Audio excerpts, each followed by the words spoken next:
He was a man who owned more than anyone in the city. Cars, hotels, companies, wealth that made people whisper his name with respect. But none of it filled the empty space inside him, the space he tried to hide behind the smile he wore for his two daughters. They were his world, the only reason he woke up every morning after losing his wife years ago. He told himself he didn't need love anymore, that he had already lived that part of life. But destiny has strange timing, and it shows up when no one expects it. It happened on an ordinary evening when his driver slowed down because someone was walking on the side of the road. A girl so alone she looked like a shadow moving against the wind. She wore simple clothes, carried no bag, no umbrella, no companion, just loneliness wrapped around her like a coat. The millionaire looked at her once, then again, and something inside him shifted, something he thought had died. His youngest daughter whispered, "Daddy, she looks sad." And the words cut through him. He told the driver to stop the car and stepped outside, the two girls following him, holding his hands as they looked at the girl, who startled at the sudden attention. She wasn't expecting anyone to notice her, especially not a man like him, a man whose shoes alone cost more than she could ever imagine. She lowered her gaze, as if waiting for someone to scold her for walking there, but instead he asked gently, "Are you all right? Why are you walking alone at this hour?"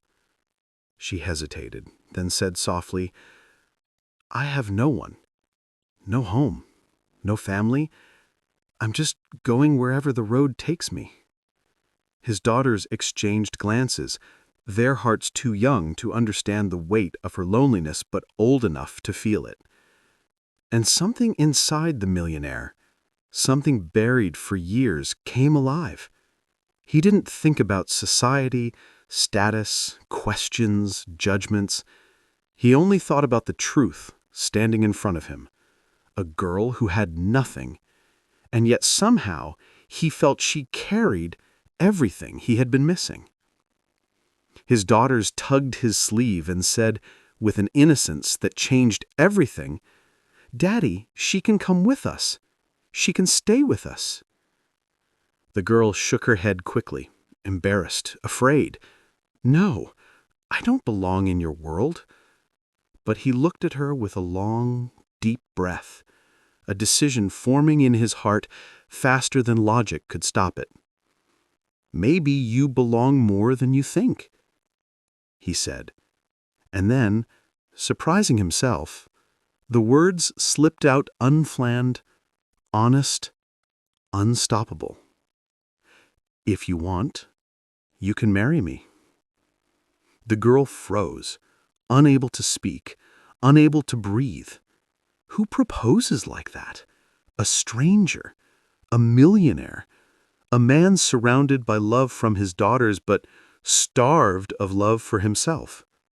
She looked at him, expecting to see mockery, but all she saw was sincerity, a man offering not just a home, but a place in a family that had space for her. "Why? You don't even know me." He smiled sadly. "Sometimes we recognize a soul before we recognize a face." His daughters hugged the girl's arm, as if the decision was already made, as if they had found the mother they always wished for in quiet moments. Tears filled the girl's eyes.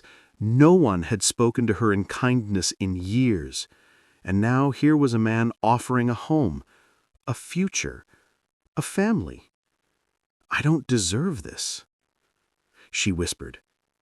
"Everyone deserves love," he replied. And standing on that empty road, with the wind blowing softly around them, the girl gave the smallest, trembling nod, the kind of nod that changes lives. That night, she went not to a shelter, not to the streets, but to a warm home filled with laughter, two excited daughters, and a man watching her with a hope he had forgotten how to feel. Over time, she learned their routines, their joys, their pain. She cooked with the girls, listened to their stories, brought softness back into the house that had felt cold for too long. And slowly, the millionaire realized something he had not expected. He wasn't rescuing her. She was rescuing him. When they finally married, it wasn't a marriage of status or wealth. It was a marriage built on a moment of fate, a lonely road, and a heart brave enough to ask a stranger, "Will you walk beside me?" And she did. For the rest of her life.